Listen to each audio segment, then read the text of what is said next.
My fiancée confessed to kissing her ex. I said I forgave her. I lied, using a throwaway for obvious reasons. I'm a risk analyst. That's my actual job. I co-founded a fintech startup that helps companies spot financial anomalies before they become disasters. Pattern recognition is literally what I do for a living. So it's pretty ironic that I missed the biggest red flag in my own life for almost 6 months. My fiancée Serena and I have been together 3 years. We got engaged last Christmas. Wedding's planned for 3 months from now, or it was. She moved into my penthouse about a year ago. Everything seemed perfect. She's a freelance marketing consultant, does social media stuff for small businesses. I'm busy with the company, she handles her clients. We have dinners out, weekend trips, the whole package. She always said she loved that I was stable and safe, that I wasn't flashy or obsessed with status. I don't need rich, she'd say. I just need secure. I thought that was mature. I thought it meant she actually loved me for me. Last Tuesday she came home looking wrecked. Red eyes, mascara smudged. I asked what happened and she broke down crying. She said she'd run into Alex at a photography exhibit. He's her ex from college, some artsy photographer type. They got coffee after, started talking about old times. And then she said, he and we kissed, but it was just a moment, she said, shaking. I pulled away immediately. I felt sick. I left right after. Travis, I'm so sorry. I had to tell you. I can't marry you with this secret. The whole performance was textbook. The trembling hands, the self-flagellation. The I need you to know I'm not that person speech. She was managing the crisis, controlling the narrative, getting ahead of it. And here's the thing, I knew. Not about what actually happened, I'll get to that, but I knew something was off. Because Serena doesn't cry like that. Serena plans, Serena curates, and this felt calculated too. But I said what she wanted to hear. I appreciate you telling me. That took courage. We'll work through this. I held her, I made her tea. I told her everyone makes mistakes. She looked so relieved. Mission accomplished, right? Crisis managed. Except I'm not an idiot. And I'm definitely not someone who accepts information at face value. About 2 months ago I started noticing patterns. Nothing dramatic, just small things. Serena's shopping picked up. More boutique purchases, more expensive lunches, that kind of thing. When I asked about it, she said work was going well, she'd landed bigger clients. Made sense.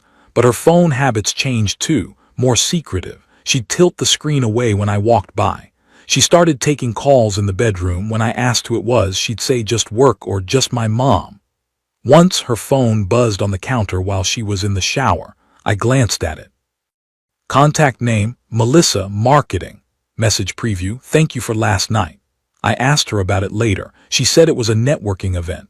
Showed me photos of her at some conference hall with other marketing people. Plausible deniability. I didn't confront her, I watched.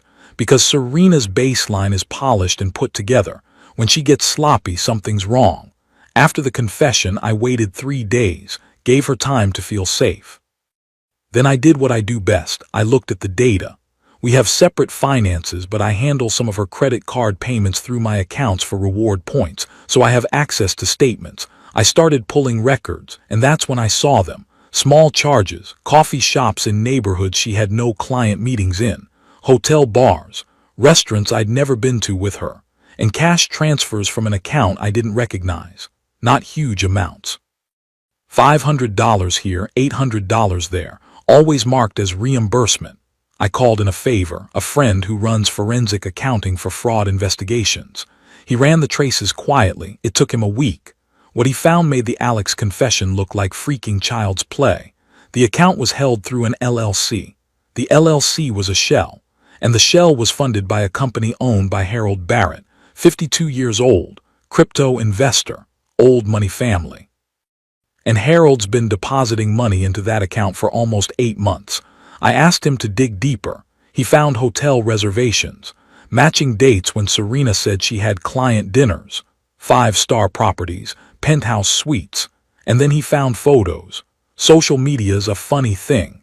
Harold keeps a low profile, but his assistant doesn't. She posted pictures from some company yacht event last summer. In one of the background shots, there's Serena, smiling, champagne glass in hand, standing next to Harold, his hand on her lower back. Alex isn't the story. Alex is the cover story. My fiancée isn't cheating on me with her artsy ex. She's being bankrolled by a guy old enough to be her father. And she knew she needed a confession, something small, something forgivable to keep me from looking any deeper. Because she knows I pick up on things fast. I'd get suspicious sooner or later. I haven't said a word to her yet. She thinks we're fine. She thinks I bought it. She's been extra affectionate this week, probably thinking she's earned back my trust. But I have a meeting with my lawyer Victoria tomorrow morning, and I've already started making calls about the wedding. Because here's the thing about risk assessment. Once you've identified the threat, you don't wait around to see if it gets worse. You mitigate, you eliminate, you move on, and I'm doing exactly that. Edit, some people are asking if I'm sure about the evidence. Yes, I'm sure. This isn't speculation, this is documented financial activity, verified dates, photo evidence. I wouldn't be here if I had any doubts. Update 1. It's been 3 weeks. A lot has happened. I'm writing this from my office at 2 a.m. because I can't sleep. After my last post, I met with Victoria, my lawyer. I walked in with printouts, all the financial records, the LLC documentation, Harold Barrett's information, the photos. I laid it all out. She didn't even blink, just started taking notes. After about 20 minutes, she looked up and said, "You want a clean exit or you want to send a message?" I thought about it, really thought about it, because here's the thing, I wasn't angry. Anger would have been easier, probably healthier. I was just cold, like when you're analyzing a bad investment and you realize you need to cut your losses before they compound. Both, I said. Victoria nodded. Then we do this right, methodical. You don't confront her until everything's in place. Can you do that? I said yes, and I meant it. So for 3 weeks I've been living with someone who thinks she won. Serena's been planning wedding details, sending me fabric swatches for bridesmaid dresses, asking if my mom would prefer salmon or chicken at the reception. She even suggested we book a couple's massage before the big day. I smile, I nod, I play along, because that's what you do when you're gathering the last pieces of evidence. Victoria had me install tracking software on the credit cards, completely legal since they're in my name and I'm just monitoring my own accounts. We documented every transaction that went to that LLC, every hotel charge, every dinner at restaurants I'd never been to, and we found more, so much more. Harold Barrett isn't just some sugar daddy, he's strategic about it. The LLC is set up to look like a legitimate consulting business. Digital marketing services. That's how Serena's been explaining the money. She's been reporting it as income, paying taxes on it, making it look clean. Smart, I'll give her that, but here's where she messed up. The amounts don't match her supposed client work. She told me she charges $3,000 to $5,000 for a campaign package. The LLC payments, $8,000 to $12,000, monthly, like clockwork. Victoria got me in touch with a pie. Tuesday afternoon, she told me she had a client meeting downtown. The pie watched her meet Harold at a 5-star hotel bar. They had drinks. Then they went upstairs. She left 3 hours later. The photos are time-stamped, clear, undeniable. Thursday, I told Serena I wanted to do something special, take her to dinner. She was thrilled. We went. I ordered a $300 bottle of champagne. I even toasted to us and our future. She was glowing. When we got home, I told her I had something to show her.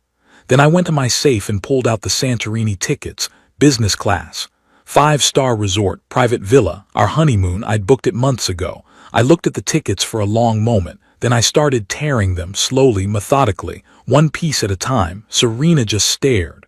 "What are you doing?" I dropped the pieces into her champagne glass, watched them float, dissolve. "I don't marry people who perform better than they live." She went white. "Travis, what I know about Harold Barrett." I kept my voice level, calm. "I know about the LLC. I know about every single deposit, every lie, every client meeting that was actually you playing sugar baby for a man twice your age." She opened her mouth, closed it, tried again. "That's not. I can explain. Alex was the damage control, wasn't it?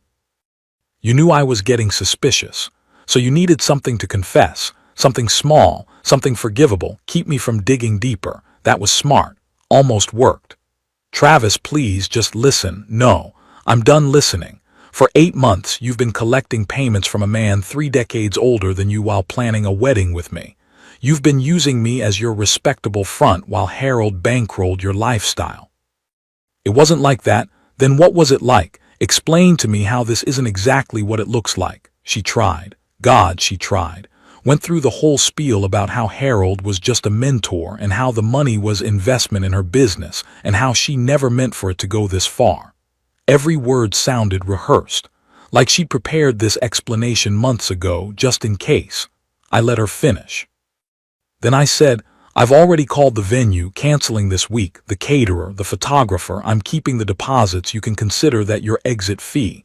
My lawyer is drafting the termination documents. You'll get them tomorrow. I watched her process that, watched the panic set in. She went for tears again. I made mistakes. I was scared. I thought you'd leave me if you knew I wasn't successful enough. Stop. I held up a hand. I'm a risk analyst. I know when someone's hedging. I have photos of you with Harold.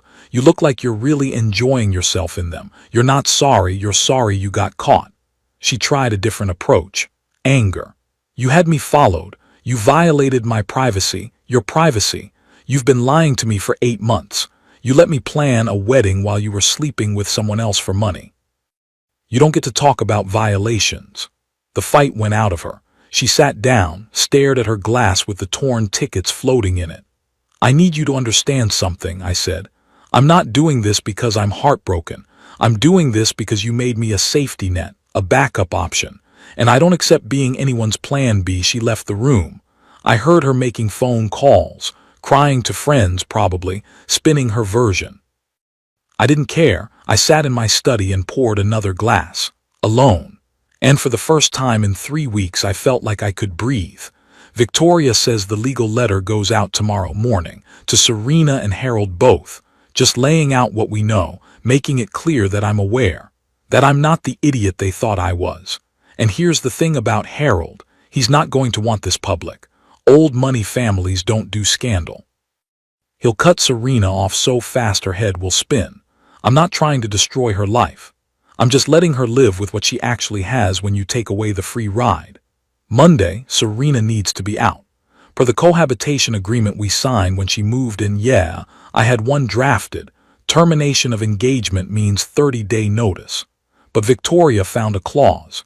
In case of financial fraud regarding shared assets, it drops to 72 hours. 3 days, that's what she gets. Update 2, quick update because I'm exhausted and need to document this while it's fresh.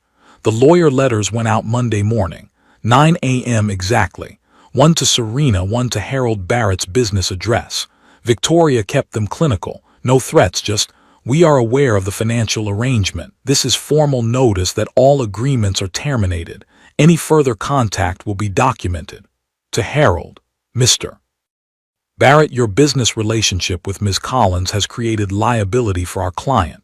We recommend discontinuation of all financial transactions. By noon, Serena's secret account went dormant. Harold didn't waste time. Every automatic payment, canceled. The LLC, dissolved by end of business day.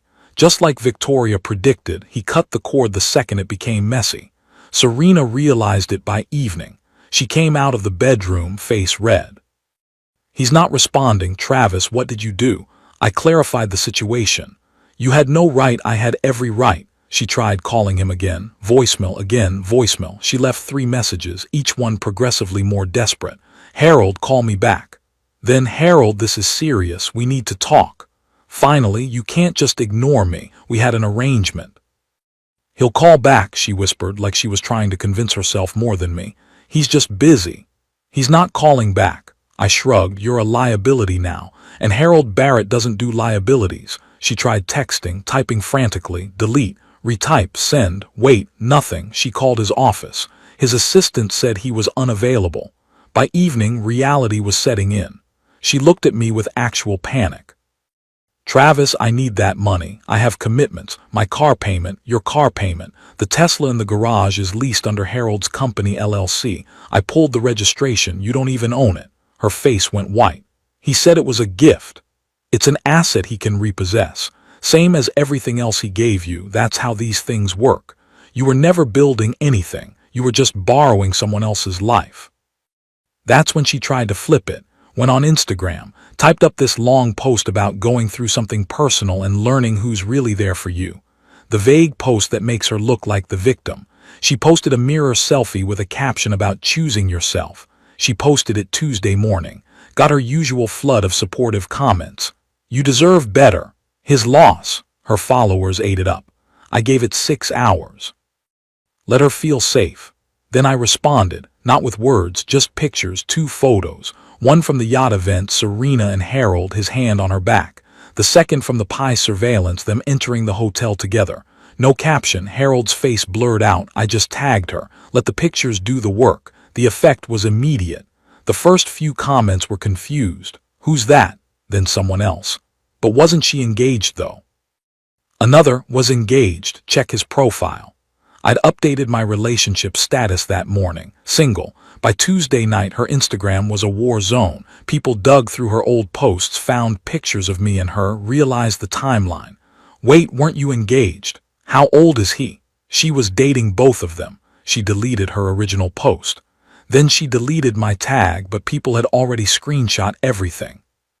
It got shared across her network. She tried to comment on my post. I turned off comments. She tried DMing. I'd archived our conversation. She posted a frantic story. People are spreading lies about me. Don't believe everything you see. Someone replied to her story with the hotel photo. This you? She went private Wednesday morning. But screenshots live forever. By Wednesday afternoon, it was everywhere. Her friend group, her clients, her professional network. I started getting messages from mutual friends. Dude, what happened? Is this real? I had no idea.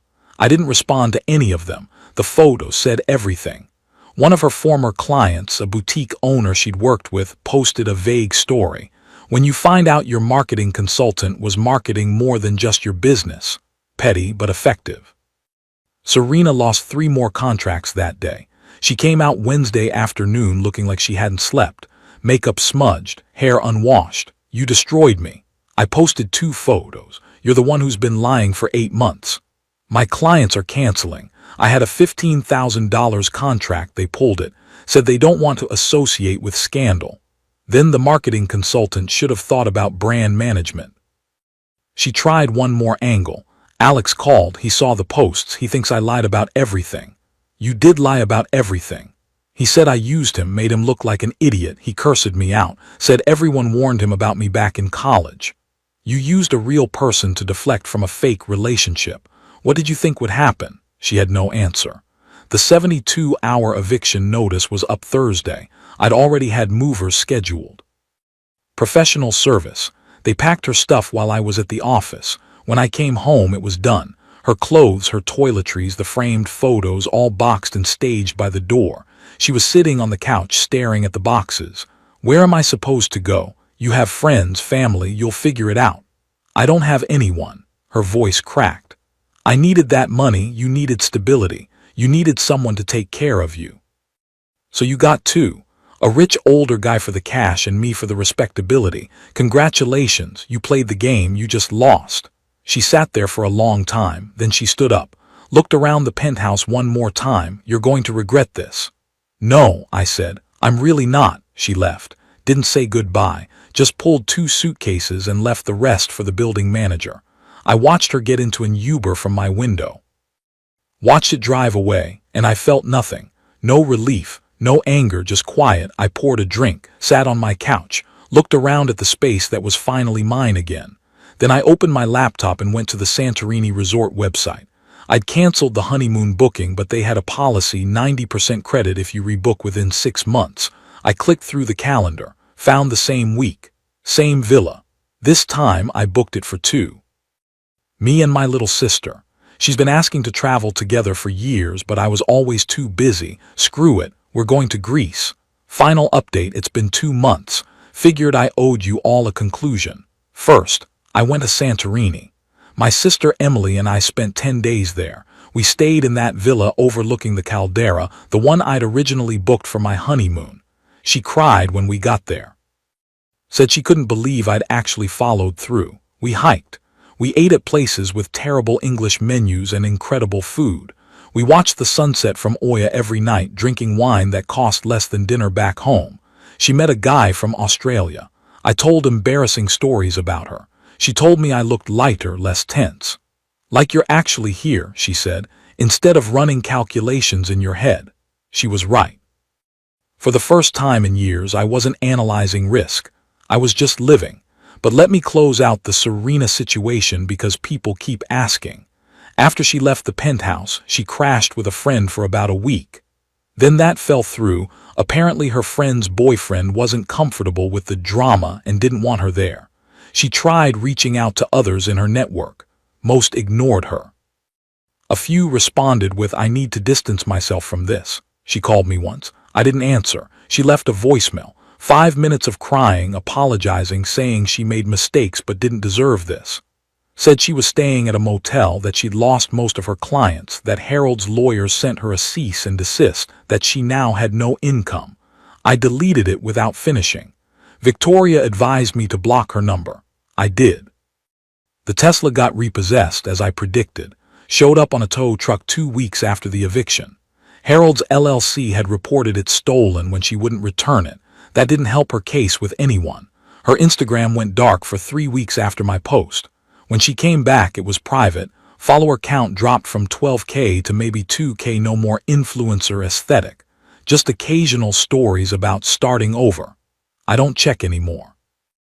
Blocked her there too. Harold. Never heard from him directly. Victoria got one terse email from his legal team confirming all business relationships have been terminated and requesting we refrain from further contact. Fine by me. He disappeared back into whatever wealthy enclave he came from, reputation mostly intact. Alex sent me a message about a month ago, DM on Instagram. Said he wanted to apologize for being part of the mess, even unknowingly. Said Serena had reached out trying to explain her side and he'd told her to lose his number. I told him no apology necessary. We were both props in her story. Difference is I had the resources to write my own ending. As for work, company's doing well. We just closed a Series B funding round, $40 million. I'm hiring. I'm traveling for pitches. I'm doing what I built this for in the first place. And I started dating again. Nothing serious yet. A few coffee dates, one dinner that turned into drinks. My sister says I'm emotionally available for the first time since she's known my dating life, which is apparently a compliment. I'm not bitter. I know how this sounds, cold, calculated, unforgiving. But I didn't ruin her reputation. I just showed people what it actually was. I'm not the villain. I'm not the hero either. I'm just a guy who saw the pattern, ran the analysis, and decided to cut his losses before they compounded. The wedding venue refunded most of the deposit. Turns out fraud and deception is covered in their cancellation clause. I still live in the same penthouse. I repainted the bedroom, changed the furniture. It feels different now. Better. I'm not going to end this with profound wisdom about trust or relationships. You've all heard that before. What I will say is this: if someone makes you their plan B, don't try to be plan A, just be gone. Thanks for following along. Thanks for the advice, even the harsh stuff. I'm good. And I'm done looking back.